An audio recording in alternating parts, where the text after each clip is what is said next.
નમસ્કાર મિત્રો, હું છું ડૉક્ટર તરલ પટેલ. બાળરોગ નિષ્ણાત તરીકે શ્રી કૃષ્ણા હોસ્પિટલ કરમસદમાં ફરજ બજાવું છું.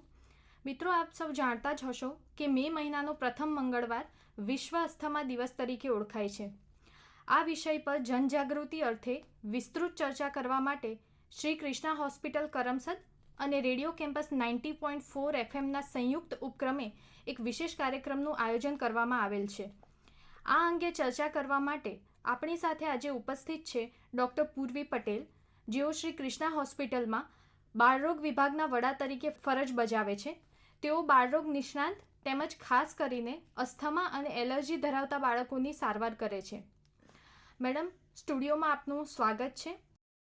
અને મારો પહેલો પ્રશ્ન એ છે કે અસ્થમા એટલે શું? થેન્ક યુ ડૉક્ટર તરલ. આજના આ વર્લ્ડ અસ્થમા ડે નિમિત્તે હું અસ્થમા વિશે જણાવું. અસ્થમા એક ક્રોનિક એટલે કે લાંબા ગાળાનો શ્વાસનળીનો રોગ છે, જેમાં શ્વાસનળી પર સોજો આવે છે અને તે ક્યારેક સંકોચાય છે, જેના કારણે દર્દીને વારંવાર ખાંસી થઈ શકે છે અને ક્યારેક વધારે થાય તો શ્વાસ લેવામાં તકલીફ પણ પડે છે. મેડમ, અસ્થમાના લક્ષણો શું હોય છે? જનરલી અસ્થમાના મુખ્ય લક્ષણો જોઈએ તો વારંવાર ઉધરસ આવવી, અને એ પણ વહેલી સવારે અથવા તો રાત્રિના ટાઈમે વધારે આવવી, ક્યારેક છાતીમાં ભરાવો લાગવો કે શ્વાસ લેવામાં તકલીફ થવી એટલે કે શ્વાસ ફૂલવી, અને શ્વાસ લેતી વખતે સિસોટી જેવો અવાજ આવવો, જેને વીઝિંગ પણ કહેવાય છે. બાળકોમાં જોઈએ તો મોટા ભાગે માત્ર વારંવાર ઉધરસ એ પણ મુખ્ય લક્ષણ હોઈ શકે છે.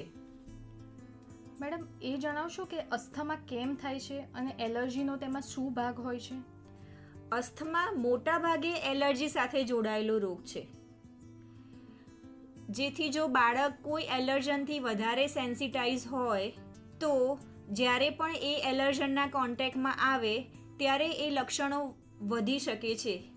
જો આપણે આ એલર્જન જોઈએ તો મોટા ભાગે ધૂળ કે ધૂળના કીડા કે જેને ડસ્ટ માઇટ કહે છે, ડોગ અને કેટ જેવા પાળતુ પ્રાણીઓના વાળ, પરાગરજ કે જેને પોલન કહેવાય છે, ફંગસ, કોકરોચ એટલે કે વંદા, અને કોઈ પણ જાતના ધુમાડા જેમ કે સ્મોકિંગ, અગરબત્તી, ચૂલાનો ધુમાડો, પરફ્યુમ, આ બધા અસ્થમાને ટ્રિગર કરી શકે છે.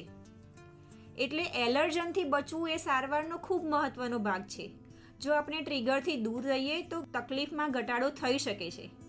પણ મહત્વની વાત કે દરેક બાળકમાં આ ટ્રિગર અલગ અલગ હોઈ શકે છે, એટલે એ ઓળખવું ખૂબ જરૂરી છે. મેડમ, તો આ ટ્રિગર વિશે કેવી રીતે જાણી શકાય? તો બાળકને કઈ વસ્તુથી સેન્સિટાઇઝેશન છે એ જાણવા માટે સ્ક્રીન પ્રિક ટેસ્ટ કરી શકાય. આ ટેસ્ટમાં ચામડી પર નાના નાના પ્રિક કરીને અમે અલગ અલગ એલર્જન સામે શરીરની પ્રતિક્રિયા શું છે એ તપાસ કરીએ છીએ. આ ટેસ્ટ દ્વારા બાળક કઈ વસ્તુ માટે સેન્સિટિવ છે તે જાણી શકાય છે અને તે મુજબ યોગ્ય બચાવ અને સારવાર આપી શકાય છે. મેડમ, અસ્થમાની તીવ્રતા કેવી રીતે જાણી શકાય? અસ્થમા કેટલો ગંભીર છે અને શ્વાસનળીમાં કેટલું સંકોચન થાય છે તે જાણવા માટે કેટલાક ટેસ્ટ કરવામાં આવે છે. તમે સાંભળ્યું હશે જે સામાન્ય ટેસ્ટ આપણે કરતા હોઈએ છીએ સ્પાયરોમેટ્રી છે, જેમાં પણ બાળકને ઊંડો શ્વાસ લઈને જોરથી બહાર કાઢવો પડે છે. શું કેટલીક વખતે નાના બાળકો માટે આ ટેસ્ટ કરવો ક્યારેક મુશ્કેલ બને છે, પણ હવે આધુનિક ટેકનોલોજી સાથે એવા મશીનો ઉપલબ્ધ છે જેમ કે FOT, જેને ફોર્સ ઓસિલોમેટ્રી ટેકનિક કહેવાય છે, કે જેમાં નોર્મલ શ્વાસ દરમિયાન જ શ્વાસનળીનું સંકોચન અને અસ્થમાની તીવ્રતા કેટલી છે તે જાણી શકાય છે. મેડમ, આ અસ્થમાનો ઈલાજ શું છે? જો આપણે ઈલાજ જોઈએ તો મુખ્યત્વે બે ભાગમાં કરવામાં આવે છે. એક છે રિલીવર દવાઓ. રિલીવર દવાઓ કે જે તાત્કાલિક રાહત માટે આપવામાં આવે છે, એટલે કે બાળકને જ્યારે બી એટેક આવે કે શ્વાસ લેવાની તકલીફ થાય ત્યારે આ દવા તરત જ શ્વાસનળી ખોલવામાં મદદ કરે છે. અને બીજી હોય છે કંટ્રોલર દવાઓ. આ દવાઓ લાંબા ગાળે લેવાય છે અને શ્વાસનળીમાં રહેલ સોજો પણ ઘટાડે છે, જેથી અસ્થમા કંટ્રોલમાં રહે છે. આ દવા મોટાભાગે ઇન્હેલર એટલે કે MDIના રૂપમાં આપવામાં આવે છે. આ MDI ઇન્હેલર શું છે અને એનું મહત્વ શું છે? MDI એટલે મીટર ડોઝ ઇન્હેલર. સરળ ભાષામાં જોઈએ તો આપણે એને પંપ તરીકે ઓળખીએ છીએ. આ ઇન્હેલરનો ફાયદો એ કે એમાં દવા સીધી શ્વાસની નળીમાં પહોંચે છે, એટલે જ્યાં જરૂર છે ત્યાં ઝડપથી અસર કરે છે અને દવાનો ડોઝ પણ બહુ જ ઓછી માત્રામાં હોય છે, જેના કારણે સાઈડ ઇફેક્ટ પણ નહિવત કે ખૂબ ઓછી રહે છે. પણ ખૂબ મહત્ત્વની વાત કે આ ઇન્હેલર યોગ્ય ટેકનિકથી લેવો ખૂબ જ જરૂરી છે. ખાસ કરીને બાળકોમાં તો અમે એમડીઆઈને સ્પેસર સાથે આપવાનું સલાહ આપતા હોઈએ છીએ.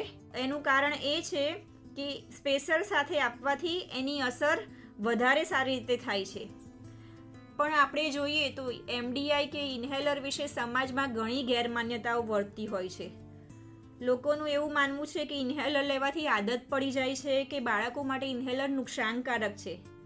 પણ સાચી વાત જાણો, ઇન્હેલરથી કોઈ આદત પડતી નથી. એ દવા બાળકની તકલીફ પ્રમાણે જરૂર હોય ત્યારે જ આપવામાં આવે છે. સરળ ઉદાહરણથી સમજીએ. જો આપણને આંખમાંના ચશ્માના નંબર હોય તો આપણે લાંબા ટાઈમ સુધી એ ચશ્મા પહેરવા પડે છે. સેમ વે જો આપણને ચામડીની તકલીફ હોય તો એ દવા ચામડી પર લગાવવામાં આવે છે. તો અસ્થમા એક શ્વાસનળીની તકલીફ છે, એટલા માટે ઇન્હેલર એ યોગ્ય રીત છે કે જેમાં ઇન્હેલરથી દવા આપવાથી દવા સીધી શ્વાસનળીમાં જાય છે, જેના કારણે શરીરના બીજા કોઈ અંગો પર બી આડઅસર થતી નથી. એટલે ઇન્હેલર એક અસ્થમાની સારવારમાં સુરક્ષિત, અસરકારક અને જરૂરી સાધન છે. ઘણા પેરેન્ટ્સ એવું કરતા હોય કે દર વખતે જ્યારે પણ બાળકને તકલીફ થાય ત્યારે ડૉક્ટર પાસે લઈ જાય, 2-3 દિવસ માટે નેબ્યુલાઇઝર અપાવે અને પછી બંધ કરી દે, પછી પાછું 1 મહિના 2 મહિના પછી જ્યારે પણ તકલીફ થાય ત્યારે ફરીથી નેબ્યુલાઇઝર અપાવે. પણ એ આ સાચી પદ્ધતિ નથી. આમાં ડૉક્ટરની સલાહ લેવી ખૂબ જરૂરી છે. જો બાળકને ખરેખર એમડીઆઈની જરૂર હોય તો આવા વારંવાર થતી તકલીફમાં બાળકને ઇન્હેલર આપવું પડે. જો એ ન આપવામાં આવે તો જ્યારે બાળક મોટું થાય ત્યારે તકલીફ વધે છે, ત્યારે આની ફેફસા પર અસર પડે છે અને શ્વાસનળીનું સંકોચન ત્યારે વધુ ગંભીર બની શકે છે. સો હું દરેક પેરેન્ટ્સને એવું સલાહ આપીશ કે જો તમારા બાળકને વારંવાર નેબ્યુલાઇઝેશનની જરૂર પડતી હોય તો તમારા ડૉક્ટરને મળવું જોઈએ. મેડમ, ઘણા દર્દીઓ નેબ્યુલાઇઝેશન જાતે લેતા હોય છે, તો શું આ નેબ્યુલાઇઝરનો વારંવાર ઘરે ઉપયોગ કરવો યોગ્ય છે? ના, નેબ્યુલાઇઝરનો વારંવાર અને પોતાની મરજીથી ઉપયોગ કરવો યોગ્ય નથી. ઘણા લોકો એવું માને છે કે નેબ્યુલાઇઝર બહુ શક્તિશાળી છે, પણ હકીકત જાણો કે યોગ્ય રીતે લેવાયેલું ઇન્હેલર એટલું જ કે એનાથી વધારે અસરકારક હોઈ શકે છે. અને નેબ્યુલાઇઝરમાં દવાનો ડોઝ એમડીઆઈ કરતાં સામાન્ય રીતે ઘણો વધારે હોય છે. અને તેમજ જો મશીનની યોગ્ય સફાઈ ન કરવામાં આવે તો ઇન્ફેક્શનનો ખતરો પણ વધી શકે છે. તેથી ડૉક્ટરની સલાહ વગર ઘરે વારંવાર નેબ્યુલાઇઝેશન લેવું યોગ્ય નથી. તો મેડમ, આપ જણાવશો કે શ્રી કૃષ્ણા હોસ્પિટલના બાળરોગ વિભાગમાં અસ્થમાને લગતી કઈ કઈ સારવાર ઉપલબ્ધ છે? હા, જરૂર. તો પહેલાં કે બાળકને કયા એલર્જનથી સેન્સિટાઇઝેશન વધારે છે એ જાણવા માટે અમારે ત્યાં અમે સ્કિન પ્રિક ટેસ્ટ કરીએ છીએ, જેના વિશે મેં તમને આગળ માહિતી આપી. એ સિવાય અમુક બ્લડ ટેસ્ટ બી કરવામાં આવે છે, જેમાં એલર્જન વિશેની માહિતી મળે છે. એ સિવાય અસ્થમાની તકલીફ કેટલી વધારે છે કે કેટલી છે એ જાણવા માટે સ્પાયરોમેટ્રી તેમજ એફઓટી કે જે નાના બાળકો બી કરી શકે છે, એ બંને મશીનો ઉપલબ્ધ છે અને એના ટેસ્ટ થાય છે. અને ટ્રીટમેન્ટને લગતા કહીએ તો તમામ અસ્થમાને લગતી તમામ ટ્રીટમેન્ટ તેમજ એડવાન્સ ટ્રીટમેન્ટ કે જેને ઇમ્યુનોથેરાપી કે બાયોલોજિકલ્સ કહેવામાં આવે છે એ પણ અમારે ત્યાં થાય છે. અમે દર શુક્રવારે બાળકોની અસ્થમા ઓપીડી ચલાવીએ છીએ, જેથી જે પણ બાળકને અસ્થમાની તકલીફ હોય તો અમારે ત્યાં આવી શકે છે અને આ ટ્રીટમેન્ટનો ફાયદો લઈ શકે છે. મેડમ, એક છેલ્લો પ્રશ્ન તમને પૂછીશ કે અસ્થમા કંટ્રોલમાં રાખવા માટે શું કરવું જોઈએ? પહેલાં જ બતાવ્યું એમ ડૉક્ટરની સલાહ મુજબ જો જરૂરી હોય તો નિયમિત એમડીઆઈ કે ઇન્હેલર લેવું જોઈએ. અને એલર્જન કે જેનાથી બાળકને વધારે તકલીફ થાય એવા તમામ એલર્જન, ધુમાડો, પ્રદૂષણથી બાળકને બચાવવું જોઈએ. નિયમિત ફોલોઅપ કરવો પણ બહુ જ જરૂરી છે અને પોતાના લક્ષણો માટે અસ્થમા ડાયરી રાખવી, જેથી રોગ કેટલો કંટ્રોલમાં છે તે જાણી શકાય. નિયમિત ફોલોઅપ કરવાથી રોગનું કંટ્રોલ કેટલું છે તે પણ જાણી શકાય છે. ભવિષ્યના ગંભીર એટેક અને કોમ્પ્લિકેશન પણ અટકાવી શકાય છે અને બાળકના લક્ષણો મુજબ દવામાં જરૂરી ફેરફાર કરી શકાય છે. એટલે ફોલોઅપ કરવાનું એ અસ્થમાની સારવારમાં ખૂબ જ મહત્ત્વનું છે. અસ્થમા એક કંટ્રોલ કરી શકાય એવો રોગ છે, સો એમાં ડરવાની જરૂર નથી. યાદ રાખો, યોગ્ય સારવાર, ઇન્હેલરનો સાચો ઉપયોગ અને નિયમિત ફોલોઅપથી બાળક સંપૂર્ણ સ્વસ્થ અને બીજા બાળકોની જેમ નોર્મલ જીવન જીવી શકે છે.